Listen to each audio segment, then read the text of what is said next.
रत्नागिरी जिल्ह्यामध्ये पावसाची संततधार सुरू आहे आणि त्यामुळे सर्वच नद्या या दुथडी भरून वाहत आहेत। आपण सध्या आलो आहोत ते बाव नदी परिसरामध्ये आणि तुम्ही बघू शकता की बाव नदीचं सध्या रौद्र रूप या ठिकाणी पाहायला मिळतं आहे। जिल्ह्यात सर्वच तालुक्यामध्ये जवळपास 100 मिलीमीटरहून अधिक पाऊस झालेला पाहायला मिळतोय आणि त्यामुळेच सध्या जी पावसाची परिस्थिती आहे ती या ठिकाणी आपण बघतो आहोत। एकंदरीत जर बघितलं तर ही बाव नदी आहे ती हा जो परचुरीवरनं जाणारा जो ब्रिज आहे त्या ब्रिजला देखील या ठिकाणी पाणी लागलेलं पाहायला मिळतंय।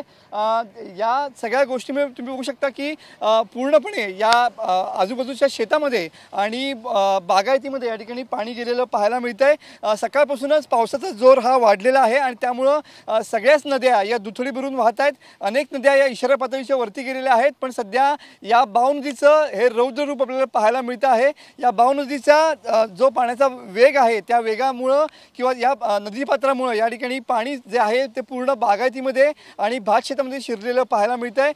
खऱ्या अर्थानं जो पाऊस पडतो आहे सध्या अरबी समुद्रामध्ये कमी दाबाचा पट्टा निर्माण झालेला आहे आणि त्याचाच परिणाम पुढचे 2 ते 3 दिवस या ठिकाणी पाऊस पडेल असा अंदाज हवामान खात्याने व्यक्त केलेला होता आणि हा अंदाज सध्या खरा होताना पाहायला मिळतो आहे। तुम्ही बघू शकता की कशा पद्धतीनं या बाव नदीचं जे पात्र आहे ते या शेतामधून सुद्धा पुढे आलेलं पाहायला मिळतंय।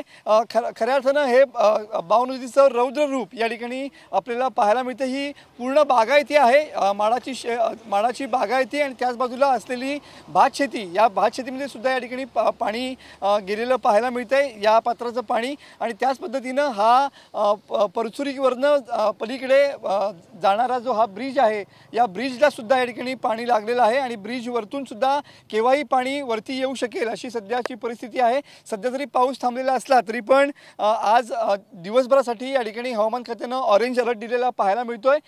सध्या पूर्ण नद्या म्हणजे तिकडची खेडमधली जगबुडी, रत्नागिरीमधील या ठिकाणी बाव नदी आणि तिकडची काजळी नदी या नद्या सध्या इशाराच्या पातळीच्या वरती गेलेल्या आहेत। पावसाचा जोर थोडाफार प्रमाणात कमी झाला असला तरी पण आज दिवसभर या ठिकाणी पाऊस पडेल असा अंदाज हवामान खात्याने व्यक्त केलेला आहे आणि त्याचमुळं सध्या सगळ्याच नद्या या इशारा पातळीच्या वरती या ठिकाणी गेलेल्या पाहायला मिळत आहेत।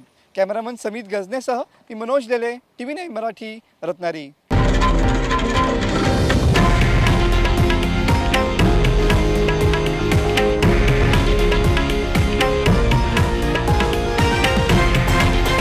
हे आहे देशातील नंबर 1 न्यूज नेटवर्क आणि आपण पाहत आहात TV9 मराठी, एकमेव।